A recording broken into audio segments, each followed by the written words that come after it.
আমাকে বহুদিন ধরে অনেকে বলে আসছেন আপনি ক্রিপ্টো, ব্লকচেন, এনএফটি, ওয়েব 3 এইসব ফিল্ডে কেরিয়ারের ব্যাপারে বলুন, কারণ এখন এইসব ফিল্ডে প্রচণ্ড কেরিয়ার তৈরি হচ্ছে। তো লেট মি ডু ইট। ফার্স্টে এক্সপ্লেন করে দিই ক্রিপ্টো কী জিনিস। অবভিয়াসলি আপনারা ক্রিপ্টো কারেন্সি, বিটকয়েনের কথা সবাই জানেন। That is a alternative form of money. আচ্ছা, এনএফটি হচ্ছে ডিজিটাল অ্যাসেট। সেটা পেন্টিং হতে পারে, আরও অনেক কিছু ক্রিয়েটিভ অ্যাসেট হতে পারে যেটার ওনারশিপ। ওয়েব 3 হচ্ছে মোস্টলি পিয়ার টু পিয়ার, অর্থাৎ আপনি ফেসবুক বা অন্য কোনো একটা সুস্থিত ই কমার্স ছাড়া ডিরেক্টলি আপনি ই কমার্স করতে পারেন।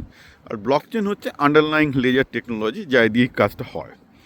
তো এই ফিল্ডে কেরিয়ার কী কী? মূলত এই ফিল্ডের কেরিয়ারগুলোকে 3টে ভাগে ভাগ করে নেওয়া যায়। প্রথমটা হচ্ছে এই যে যারা সফটওয়্যার ডেভেলপার, অর্থাৎ যারা ব্লকচেন ডেভেলপার, UI/UX ডেভেলপার, আরও অনেক কিছু আছে, মানে পুরো ক্রিপ্টো থেকে শুরু করে ওয়েব 3 থেকে শুরু করে এর back end, front end, standard ডেভেলপমেন্টের কাজ। তারপর সেখানে আজকাল ডেটা সায়েন্টিস্টও লাগে, কারণ এইসব ফিল্ডে প্রচণ্ড ফ্রড হয়। সিকিউরিটি লাগে এইসব ফিল্ডে, মানে বিটকয়েন প্রচণ্ড চুরি হয়।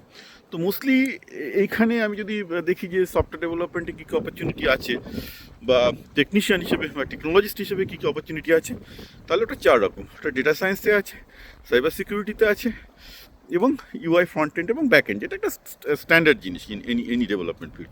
এবং এদের স্যালারি অত্যন্ত হাই, ওয়ার্ল্ড ওয়াইড প্লেসমেন্টের খুব ভালো সুযোগ, যেহেতু এই ফিল্ডগুলো বাড়ছে। তো এটা গেল একটা দিক, যে পুরোপুরি টেকনোলজিস্ট প্লেসমেন্ট। আর সেখানে হচ্ছে যে সেমি টেকনোলজিস্ট হিসেবে আপনি কী কী পেতে পারেন। সেমি টেকনোলজিস্ট কারা?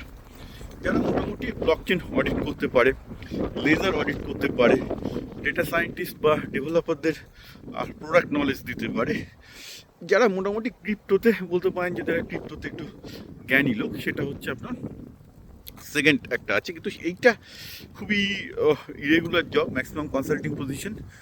খুব যে এটাতে মাইনে আছে তা না। থার্ড একটা আছে যে ক্রিপ্টো মার্কেটিং। ক্রিপ্টো মার্কেটিং যারা টেলিগ্রাম থেকে শুরু করে বিভিন্ন গ্রুপে ক্রিপ্টো মার্কেটিং করে বেড়ে, তারা সাকসেস ফি বেস একটা ইনকাম করে। সেটা খুব একটা ভালো ইনকাম নয়। আমি যতটুকু খোঁজ খবর নিয়ে দেখেছি, যারা করেন খুব একটা যে তার থেকে লাভ করেছেন তা নয়। তো মূলত ইনকাম তাদেরই যারা অ্যাকচুয়ালি টপ লেভেলের সফটওয়্যার ডেভেলপার, ডেটা সায়েন্টিস্ট এই ফিল্ডে কাজ করছেন তাদের জন্য। ঠিক আছে, এবার ব্যাপারটা হচ্ছে যে আপনি এই কাজ কী করে পাবেন।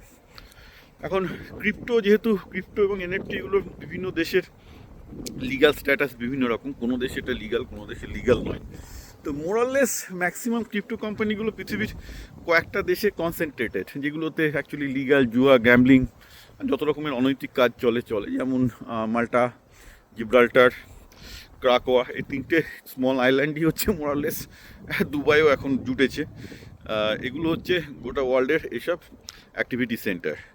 এবার কারাকোয়া, যেটা সাউথ ক্যারিবিয়ানে একটা প্যাসিফিক আইল্যান্ড, যেখানে প্রচণ্ড রকমের ক্রিপ্টো অ্যাক্টিভিটি হয় আদার দেন জিব্রাল্টার, মাল্টা। এবং এর মেন কারণই হচ্ছে এগুলো হচ্ছে গ্যাম্বলিং হেভেন ছিল আগে, এখন সেসেলসেও হয়েছে। মানে যেসব স্মল আইল্যান্ডগুলো পৃথিবীর যাবতীয় 2 নম্বরই কাজকর্ম করে ইনকাম করতে চায়, তারাই সাধারণত এই ক্রিপ্টো, এনএফটি এগুলোকে সবচেয়ে বেশি দিয়েছে। এছাড়াও অবভিয়াসলি আমেরিকাতে ডোনাল্ড ট্রাম্প আসার পর তিনিও আমেরিকায় ক্রিপ্টো এবং এনএফটি এগুলোকে যতটা পাচ্ছেন লিগাল স্ট্যাটাস দিয়েছেন, এবং পৃথিবীর এখন অনেক বড় দেশই দেবে। তবে ভারতে বা অন্যান্য জায়গাগুলোতে এখনও এগুলো লিগাল স্ট্যাটাস এখনও সলিড কিছু নয়।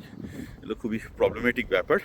সুতরাং আপনি যা করবেন একটু ভেবেচিন্তে করবেন। টাকা তো অবশ্যই আছে, এবং এইসব ফিল্ডে ডেভেলপারদের প্রচুরই চাহিদা আছে। তবে এআই এসে যাওয়ায় সেই চাহিদাটাও একটু কমেছে, কারণ আমি আগে দেখতাম এগুলো প্রচুর ডেভেলপার বিভিন্ন ফোরামে চাইতো। এখন এআই এসে যায়, সবাই জেনে গেছে যে কীভাবে এগুলো করা যায়। তাছাড়া প্রচুর প্ল্যাটফর্মও চলে এসছে।